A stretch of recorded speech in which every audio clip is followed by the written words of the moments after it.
I was sent this salt and pepper shaker set, and how cute is this little farmhouse style? So you have little handles here.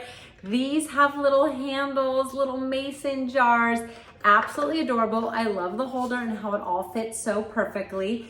The P for pepper is on the top, and then the S for salt. I didn't fill this one yet, so I'll just show you how simple it is to fill it. So you just unscrew the top right there and just pour it in. Twist it back on, and then when you go to use your salt, you have that cute little handle right there to hold. Everything came out perfectly. Pepper is super easy to pour out as well. Very, very simple, whether you hold the handle or you just hold it.